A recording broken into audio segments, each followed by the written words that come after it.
अस्सलाम वालेकुम। Bermuda triangle एक समुद्री हिस्सा है जो अटलांटिक ओशियन में फ्लोरिडा, बरमूदा और रिको के बीच में आता है। ये एरिया अपने अजीबोगरीब वाक़यात, जहाज़ों और हवाई जहाज़ों के गायब होने की कहानियों की वजह से दुनिया भर में मशहूर है। हम बात कर रहे हैं बरमूदा ट्रायंगल की।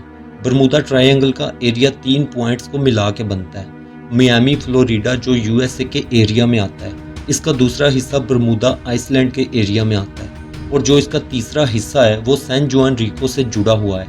इसका साइज 5 लाख से 7 लाख स्क्वायर किलोमीटर तक फैला हुआ है, मतलब फ्रांस का 2 गुना। अटलांटिक ओशियन का ये हिस्सा ट्रेड और ट्रैवल के लिए एक मेन हाईवे है, इसलिए यहाँ से हर साल हजारों शिप्स और एयरक्राफ्ट गुजरते हैं। बरमूदा ट्रायंगल का कॉन्सेप्ट ऑफिशियली 1964 में विंसेंट गैडिस के एक अमेरिकन शख्स ने मशहूर किया, लेकिन मिस्टीरियस इंसिडेंट का जिक्र क्रिस्टोफर कोलंबस नामी शख्स की डायरी तक जाता है। कोलंबस 1491 में इटली में पैदा हुए।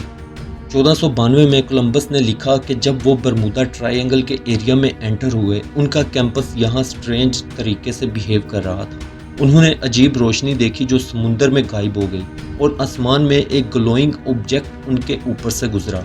बात बहुत पुरानी थी, इसलिए इस राज का कुछ ज़्यादा पता नहीं लगाया जा सका। बरमूदा ट्रायंगल के बारे में जो केस सामने आया, उनमें पहला केस यूएसएस साइक्लोप्स 1918 में हुआ। 542 फुट लंबा स्टील कार्गो शिप। यह शिप ब्राज़ील से बाल्टीमोर जा रहा था। 306 लोग इस शिप में सवार थे। जैसे ही ये शिप बरमूदा ट्रायंगल के एरिया में पहुंचा, इस शिप के सिग्नल्स आना बंद हो जाते हैं। इस शिप को बहुत ढूंढा गया, लेकिन आज तक ना तो इस शिप का कोई निशान मिला और ना ही इस शिप से सवार किसी भी शख्स का पता चला। यूएस नेवी ने अपनी इन्वेस्टिगेशन के बाद एक स्टेटमेंट जारी की थी, she simply disappeared without a trace. इस इंसिडेंट के बाद 1945 में दूसरा केस सामने आया। 5 यूएस नेवी बॉम्बर्स एक ट्रेनिंग मिशन पर निकले, जिनको फ्लाइट 19 का नाम दिया गया। इनमें एक लीडर थे जिनका नाम चार्ल्स टेलर था। जैसे ही ये बरमूदा ट्रायंगल के एरिया में पहुंचे, उनका कंपास फेल हो जाता है। रेडियो पर एक आवाज़ सुनाई दी गई जो इनका लास्ट मैसेज था, we are enter white water, nothing seems right. इनके बाद इस टीम का कुछ पता नहीं चला। इस टीम की तलाश के लिए एक रेस्क्यू टीम भेजी जाती है, लेकिन ये लोग भी वहां जाने के बाद कभी वापस नहीं आते। 27 लोग गायब हो जाते हैं, कुछ नहीं मिलता। इस इंसिडेंट के बाद एक और केस सामने आया। 1948 में एक star tiger British passenger airline इस बरमूदा ट्रायंगल के एरिया में से गुजरती है। रात का टाइम था। पायलट्स का जो लास्ट मैसेज रिसीव हुआ, all is well, good night. और फिर इस एयरलाइन का भी आज तक कुछ पता नहीं चला। ना तो इस एयरलाइन का कोई टुकड़ा समुद्र में मिला, ना ही इसका कोई निशान। 1981 में एक शिप था जिसका नाम था एलन एस्टन।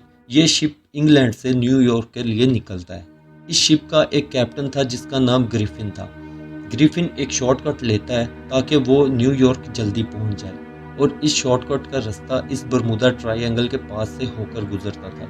जैसे ही ये बरमूदा ट्रायंगल के पास से गुजरे तो इनको वहां दूर से एक शिप नजर आता है। पहले तो ये उस शिप को सिग्नल भेजते हैं, लेकिन इनको जवाब नहीं आता। एलन एस्टन शिप से कुछ क्रू को भेजता है। जैसे ही ये क्रू उस शिप में पहुंचते हैं तो सब हैरान हो जाते हैं, क्योंकि उस शिप में एक भी शख्स मौजूद नहीं था। शिप बिल्कुल खाली थी। तब ये डिसाइड करते हैं इस शिप को हम अपने साथ न्यूयॉर्क ले जाते हैं। वहाँ की गवर्नमेंट को बताते हैं अगर कोई इलीगल एक्टिविटी हो रही है तो वो इसको आसानी से ट्रैक कर सके। जैसे ही ये क्रू उस शिप को साथ लेकर चलने लगते हैं तो एक बहुत बड़ा तूफान आता है और ये शिप गायब हो जाती है। कुछ ही देर में ये तूफान शांत होता है तो वो शिप वापस इनको दिखाई दी जाती है। सब हैरान हो जाते हैं। जो क्रू इस शिप को लेने गया था वो सभी लोग गायब हो जाते हैं और शिप को कुछ भी नहीं होता। एलन एस्टन शिप वाले न्यूयॉर्क के लिए निकल जाते हैं। इस क्रू का भी आज तक कुछ पता नहीं चला। इस इंसिडेंट के बाद 1963 में एक SS marine queen tanker ship 39 crew के साथ इस बरमूदा ट्रायंगल में गायब हो जाती है। 1978 में एक पाइपर नावा जो प्राइवेट एयरक्राफ्ट भी इस ट्रायंगल के रास्ते में गायब हो जाता है। पायलट का लास्ट रेडियो मैसेज जो मिला, एवरीथिंग इज फाइन।